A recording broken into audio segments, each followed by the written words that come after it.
I'm going to talk about bigger, faster, and more engaging while on a budget. So the first three behaviors, you'll think, those are things that I want for my product. You know, I want my users to be more engaged, and I want to deliver more content. And when we think about performance, commonly speed comes up. But on a budget, we think, you might not be convinced. You might still be skeptical on that. Well, who has a financial budget? Raise your hand. Who budgets their family income? Great.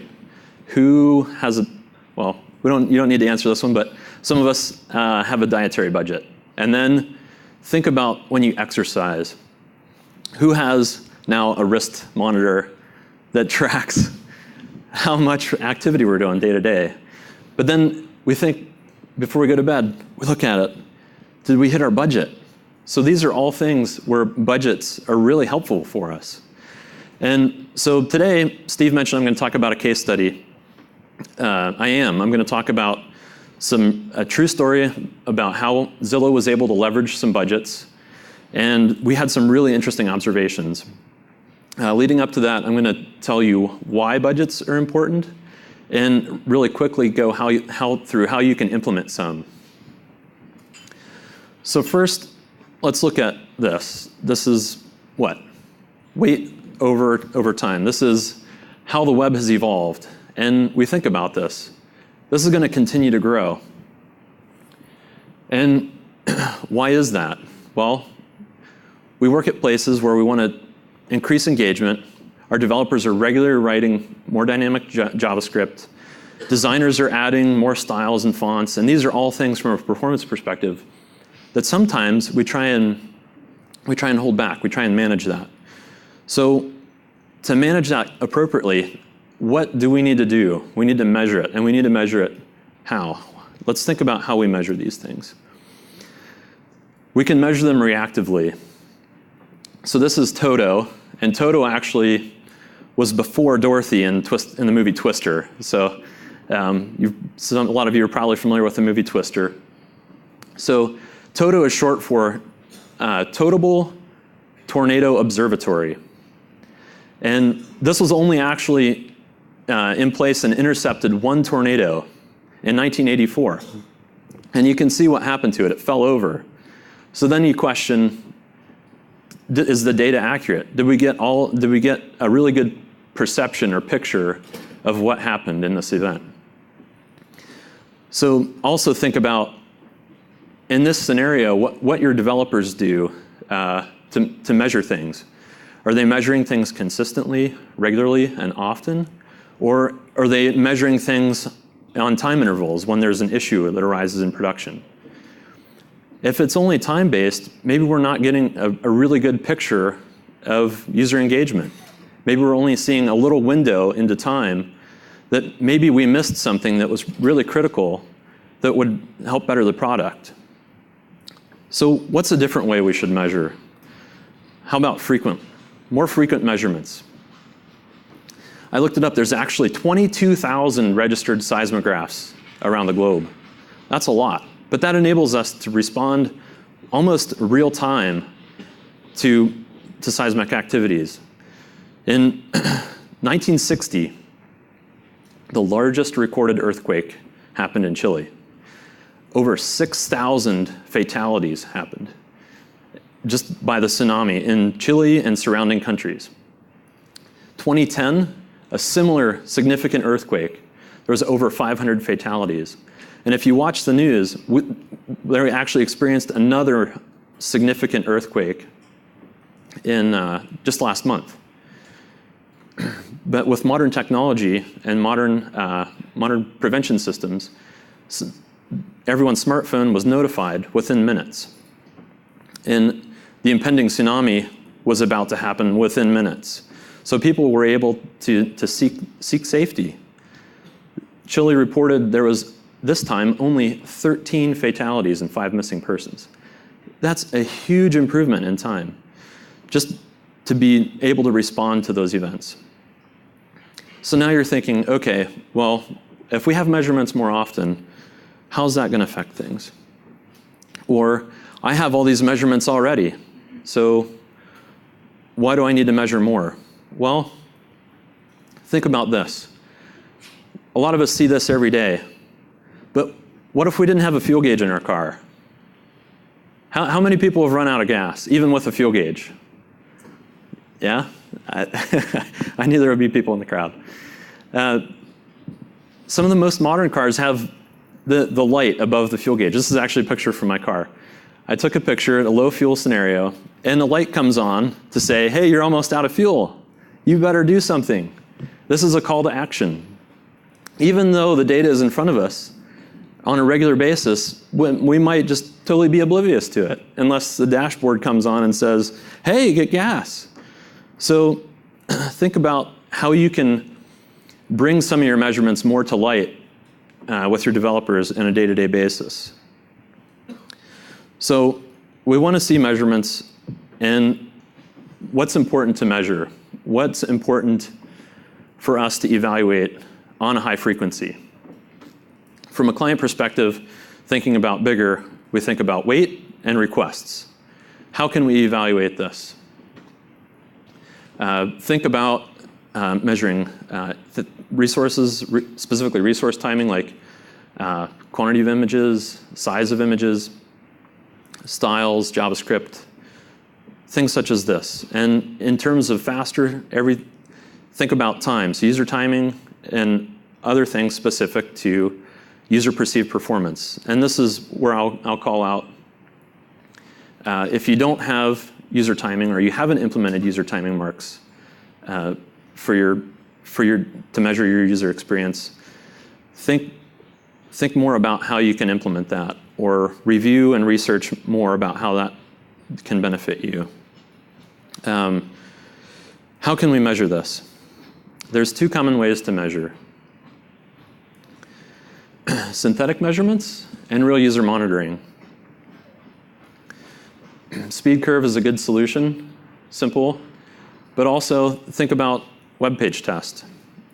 Zillow has our own instance of web page test, and we pipe some of the data into Graphite. This gives us a visual display of common metrics and common measurements over time.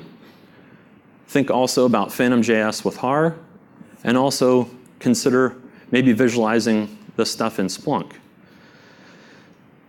Also, Zillow has our own RUM solution, where we're gathering a percentage of data from our users and able to trend things specific to user timing and evaluate what they're experiencing over time. So let me just briefly talk through speed curve. Speed curve is probably one of the quickest ways to implement some budgets. If you create an account, you can add your top pages, and they'll show up as a template. You identify a template that you want to evaluate, pick a metric, and the metric is user timing or resource timing, and you can implement the value would be the budget, the threshold. There's also option here to configure a notification. So this is going to be the alarm. When do you want to be notified? And the first time you go through this, you might not know what you're going to configure your threshold at. So you'll probably come back and revisit this after you capture a baseline. But I've configured my alerts to have a 5% threshold. That might be a little bit too noisy, but you definitely get good feedback depending on how much change each of these measures over time. So here's what one of these looks like. This is specifically Zillow's home start render time. And it's the budget's the red line. It's at 1.8 seconds, and the green line is the trended metrics. Here's what a custom user timing mark looks like. This is Zillow's AFT home user timing mark. But we have many of these. And you'll see there's 3 spikes on the chart. The third one has a modal dialog that you can look more specifically at the waterfall chart. So you can look at any of these measurements and investigate more, and actually look at the web page test data. You can also put a note in here, so when you're looking at your other data, it all matches up. You get more specific insight into when an event happened, or what you might need to take notice of. So how often should I measure? It depends on how often you release. Also, how much dynamic content you have on your site. More data measurements are going to lend opportunity to catch things more quickly, but still, think about what makes sense in this scenario. You probably want to measure once per build. There's an API actually that you can implement checks you can measure after each build. And then once you have this in place, well, I should actually mention, let me slow down a little bit. I've implemented 2 checks here. One in the morning and one a little bit later in the morning. And it's interesting to look at what changes on the site during the day. You might be surprised what you find as well, just depending on how much third-party content you have. But the bottom number here is checks. And with the standard is 3, and basically it takes a median. So what do we do when a budget's exceeded? Instinctively, we're curious about what changed. So I'll go one step further and try and encourage you, identify what changed, but then evaluate engagement. Jacob Nielsen has a really great article on conversion rates. Conversion is one of the strongest ROI arguments for user experience. As you're on the topic of bigger, if your site's getting bigger, there's a real chance that design might have put together a great design, and your engineers might have built a more engaging solution, and that might come at a cost. So potentially being heavier and somewhat slower modifications might improve engagement, but you need to measure that. You need to evaluate the trade-offs. And if possible, Zillow has done really well with A/B testing. If you're able to evaluate each of your changes through an A/B test and evaluate the performance delta along with engagement, do that. I highly recommend it. What else should we budget? I mentioned third party as dynamic, or third party being dynamic and changing throughout the day. This is something that we don't directly have. We don't directly have a way to manage this sometimes in some cases. So how do we evaluate what other people are serving on our sites through some of the ad providers? This will give us some insight into some potentially egregious content that we might not want on our site, might be impacting performance, and give us an opportunity to remove some of the content. Also think about service response times. This is more specific to time to first byte, but think about if you're in a highly agile environment and there's many changes over time, one change to the next, even in a service, could impact by 300 milliseconds. That 300 milliseconds could definitely impact performance of the page.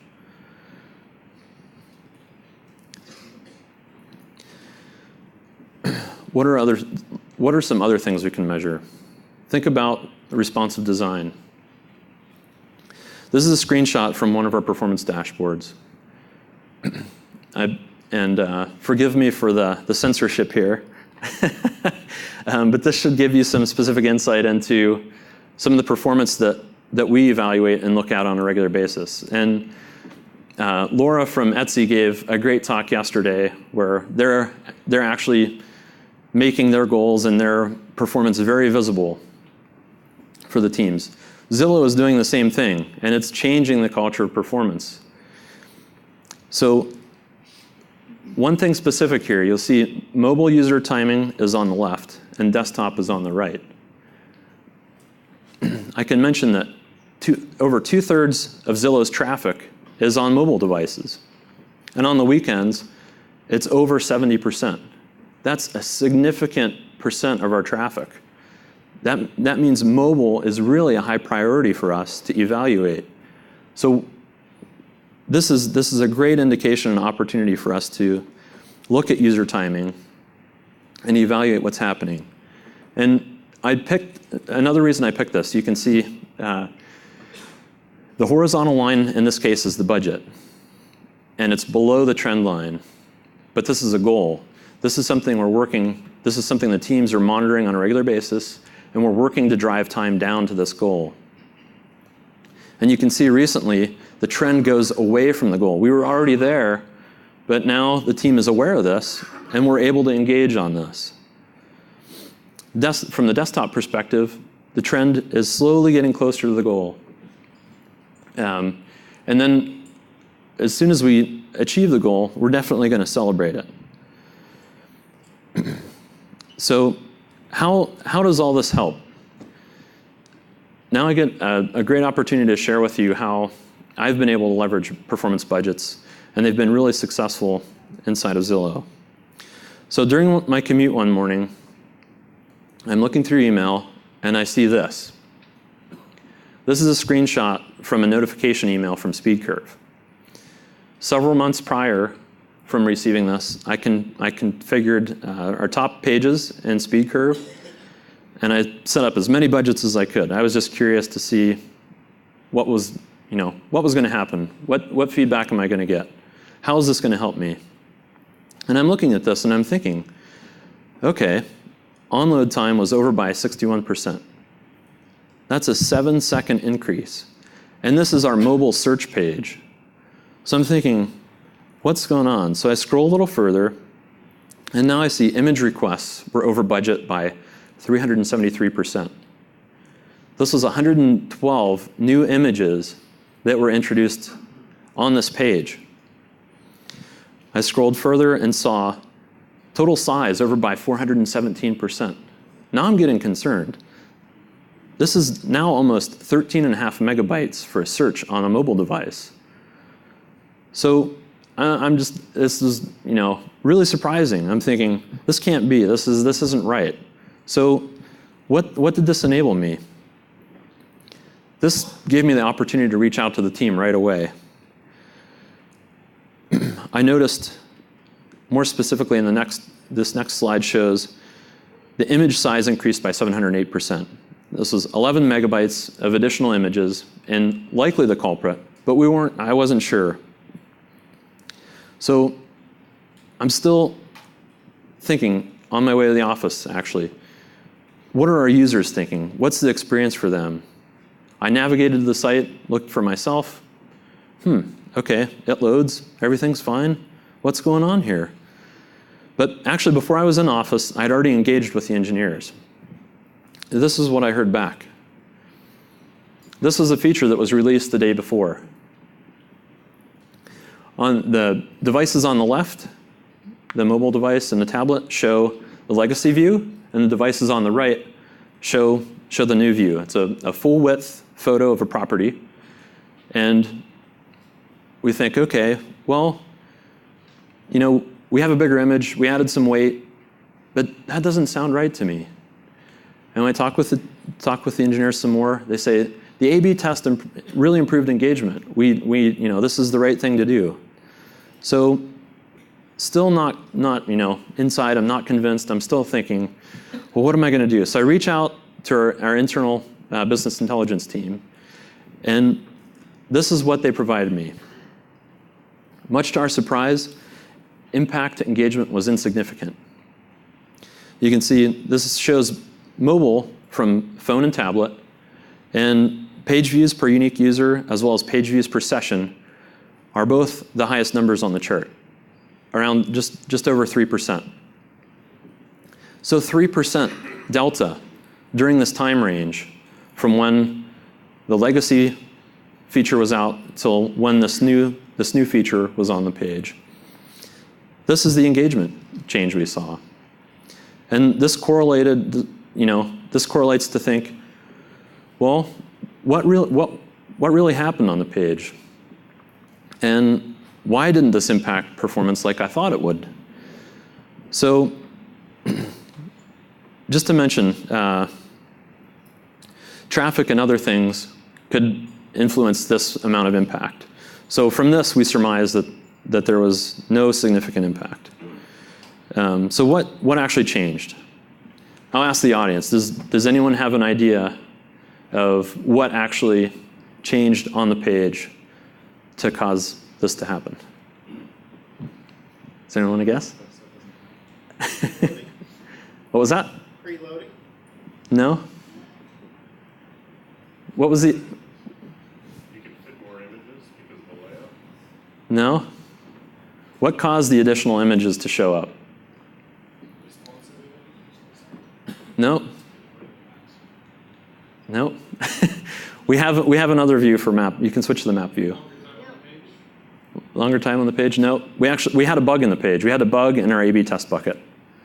So the browser was actually downloading these additional images, but the feature wasn't enabled for the user to actually see them. So basically, the page came in as expected. The browser pulled down these additional images, and the user was none the wiser. So supporting the theory that perceived performance was not impacted in this case, it's interesting to note that the speed index didn't falter despite the 4x weight increase. Here, we're looking at the total size, and you can see when the feature went out, and you can also trend speed index right next to it, which is the bottom trend. Speed index didn't change in this case. And another interesting observation, I know time to onload is an interesting topic, but this is another scenario where we've debunked time to onload as a good target. We've considered some really interesting observations. So what have we learned?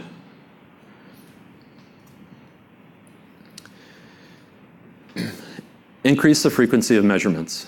This will enable a quick response. Budgets are an indicator, and they're a call to action. This was a great opportunity for us to get insight from measurements that we had.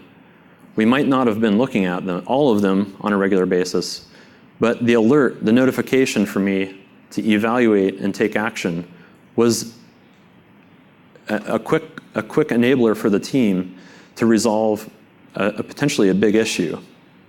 In this case, it could have been worse. Luckily, it was not bad at all. So potentially, as we saw, no impact. User timing marks. This is another call out for implementing good user timing marks to evaluate perceived performance on your pages. So I showed you an earlier slide. We have good user timing marks now to evaluate our top pages. And think about giving users extra content when it makes sense. Be mindful of mobile data plan consumption and battery consumption, but empower your developers and your designers to look at opportunities to give users what they need.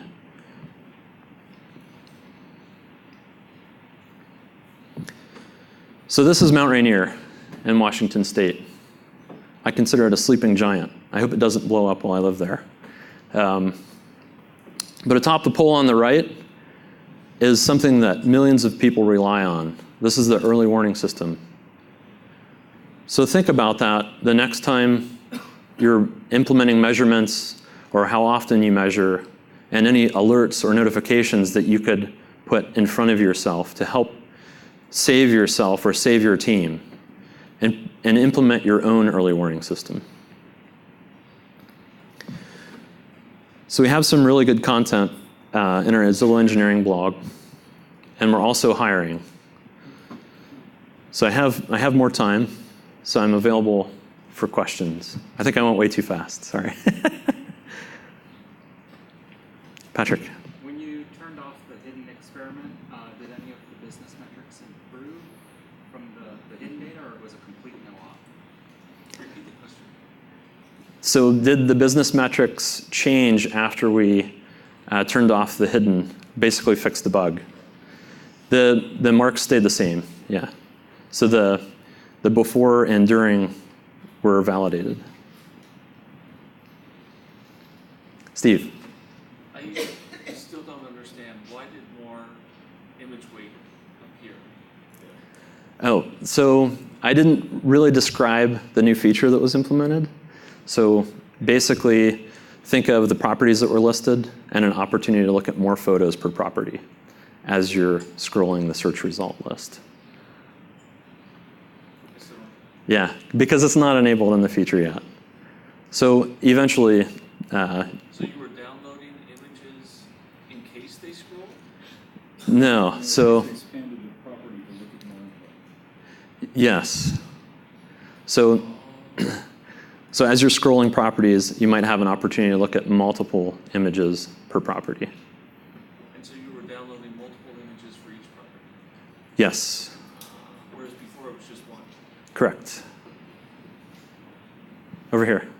It seemed like that would, because we've seen some discussions of this on other talks here, is that if those were rural properties with less good cell phone service, it might have, people would have been affected more. Were you able to drill in on that sort of thing? Well, we do have real user timing, and I looked at it during those scenarios. And as you could see from one of those slides, that was one mark that we had relative to that, but also the data from the business intelligence team would have suggested otherwise. We didn't lose traffic during this time. In the front row. How often do you adjust the budgets, and how do you go about evaluating, like, what the numbers should be? So the question was, how often do I adjust the budgets and what should the numbers be? I look at notifications on a regular basis and actually work with the teams on adjusting budgets if features change where the metrics come in. So if the baselines change, you'll need to update your budgets on a regular basis. But it's also an interesting opportunity to raise awareness and have a discussion with the team about performance on a regular basis. In the red shirt. So what has been successful or not been successful in getting buy-in from other business departments on you're creating limits and thresholds to third-party requests and signing? So the question was, how difficult is it to get buy-in from other parties on what the limits are? Well, specifically when you create a budget, really it's relative to where the value is currently. So you have a baseline and then you coordinate with others on what's an appropriate budget, above or below. So if it's a goal and you're trying to improve time, maybe you'll pick a percentage 20% below if you think you have availability to trim 20%. In other situations, it might just be you have 3 or 4 fonts on your site, and that's going to remain pretty static.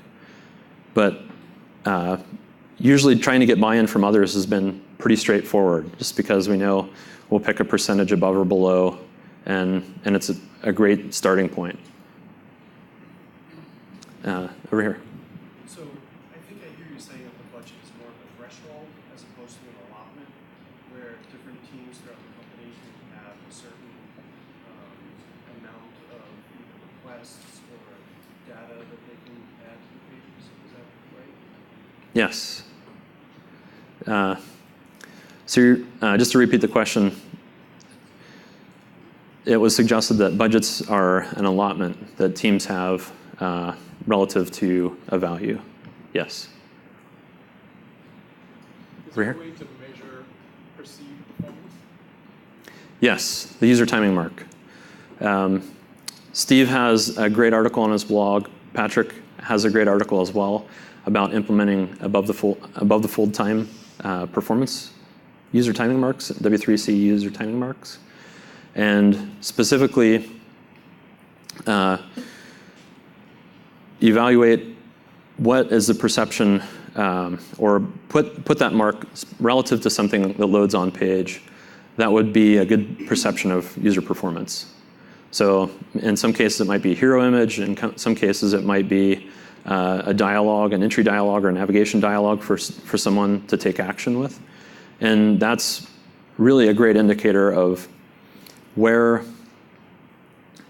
data point that you want to trend. If that changes, then you might be you're likely impacting the perceived performance.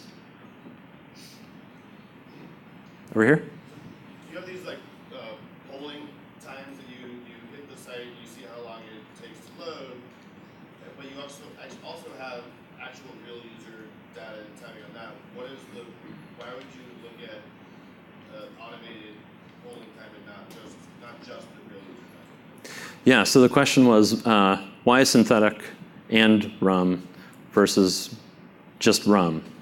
So synthetic offers a great opportunity. This is one thing, sorry, I skipped over this, I went too fast. Synthetic offers a great opportunity for you to look at internal environments. So improving basically the response time from when developers are implementing influencers on performance and internal environments, you can basically give feedback to the development team much quicker to say, hey, you added this, and why did we add this? Is this the right trade-off to make? So you'll get basically more feedback quicker before your customers actually see it with synthetic data. But the alerts that you were looking at if you're driving to work were from production, you're using that in production as well. Like, that makes sense for development environments, but I'm not sure why you're using synthetic testing when you have real user timing in production. Correct. So the question was, I saw the speed curve alerts that were from production during my commute in the case study, but we also have real user timing marks as well. In this case, I didn't have all the real user timing marks that I needed in a RUM solution. So speed curve was a great way to get quick feedback that, hey, we had an issue. Unfortunately, right now, there's no way in RUM to get the size of resources. So in this case, the issue was, or the trigger was the number of bytes, but you can't get that in RUM right now. And you also, so in RUM, you get weekend variations, or there's a lot of noise to some extent, depending on how you filter and percentiles and stuff. Whereas in synthetic, you can at least have a controlled environment and see it's something we changed, it's not environmental. So both are helpful against each other. And I will mention there's a proposal to change the resource timing spec to add size. So hopefully, at least in progressive browsers, in a year or less, we'll be able to get size from RUM. So if you didn't hear that, Steve mentioned that RUM does not include size, and size was, in this case, the culprit. Question over here.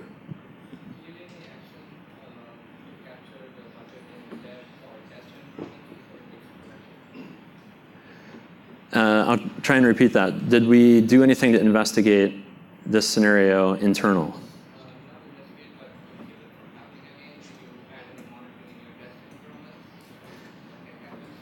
Yes. So the question is, did we add additional monitoring in internal environments? And yes, we do.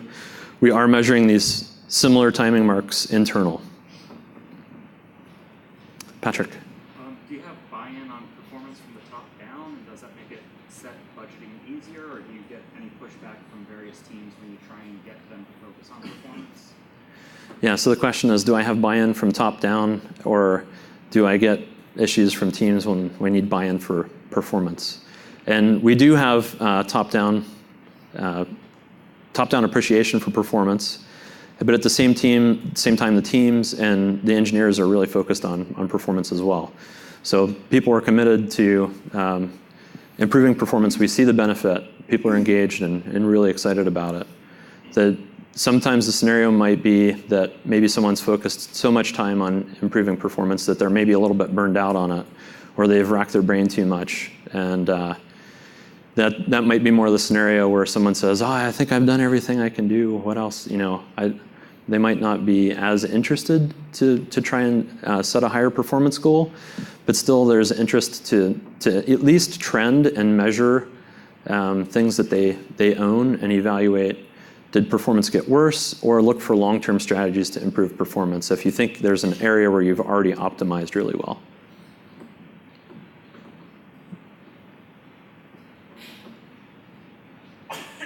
Any other questions? I'm sorry I went so fast. Must have been my nerves, but I really appreciate it. Thanks, everyone.